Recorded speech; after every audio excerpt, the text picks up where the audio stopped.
Sharks don't hunt on land. They don't overpower prey with a single crushing bite. They don't clamp down and hold. Instead, they strike with draw and return, they slice. For decades, scientists believed that kind of hunting strategy belonged exclusively to the ocean. But fossils from North Africa suggest something unexpected. A dinosaur predator that didn't rely on bone-crushing force, didn't pin prey in its jaws, it cut flesh. And the fossil record supports that interpretation. For much of modern paleontology, large predatory dinosaurs were thought to follow a simple rule: power equals success.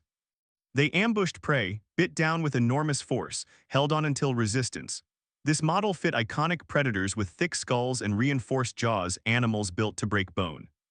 Over time, that image hardened into assumption. Big dinosaurs hunted with brute strength. But evolution doesn't reward assumptions, it rewards what works. In 2025, paleontologists studying predatory dinosaur fossils from North Africa began re-examining material recovered from ancient river and coastal sediments. At first glance, nothing seemed extraordinary: a large carnivorous skull, a familiar predatory form. But when researchers focused on the teeth, the pattern broke. The teeth were long, narrow, flattened from side to side. They weren't built like the thick spikes of bone crushers, they were blades. That observation forced a re-evaluation of how this animal may have hunted. Teeth are not random.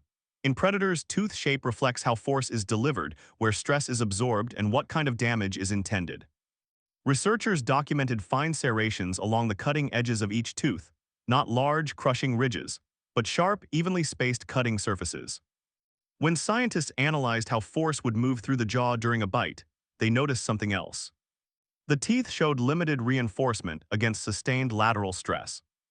This animal was not built to grip and wrestle struggling prey. Instead, the design favored rapid contact, cutting flesh efficiently, then releasing. More like a knife than a hammer's. These conclusions weren't based on appearance alone. Researchers used comparative anatomy, biomechanical modeling, and stress distribution analysis to understand how the teeth functioned. By comparing tooth cross-sections with those of known bone-crushing dinosaurs, scientists could see clear structural differences. They also compared these teeth to modern predators, whose feeding strategies are already understood. In sharks, long serrated teeth maximize tissue damage while minimizing resistance. The African dinosaur's teeth fell closer to that functional category than to typical theropod bone crushers. This doesn't prove identical behavior, but it strongly supports a similar feeding strategy. So why wasn't this recognized earlier? Because paleontology has limits. Fossils are incomplete snapshots, growth stages vary, preservation distorts. For decades, many predatory dinosaurs were grouped under broad assumptions based on size alone. Large predator meant brute force. This fossil forced scientists to slow down and ask a different question.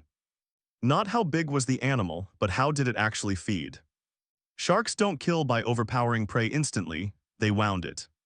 A single deep cut can cause catastrophic blood loss.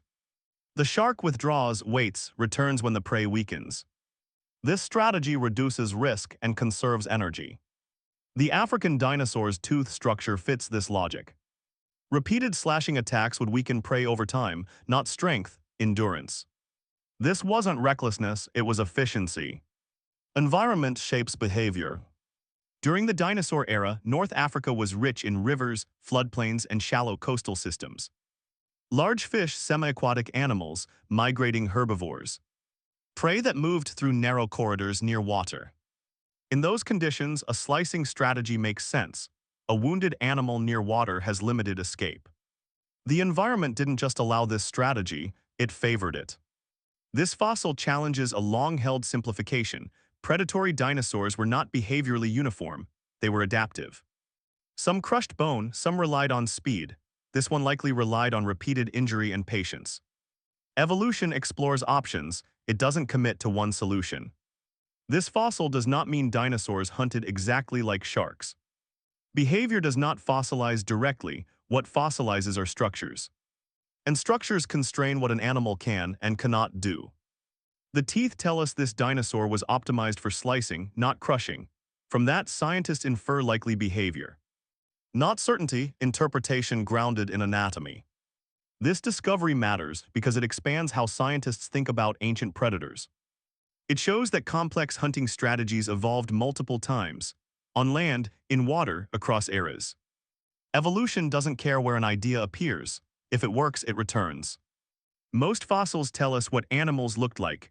This one tells us how it may have lived. A predator that didn't overpower prey, it outlasted it.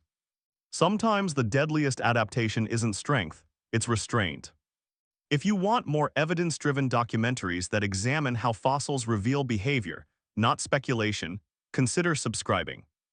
Each episode focuses on what the evidence actually supports.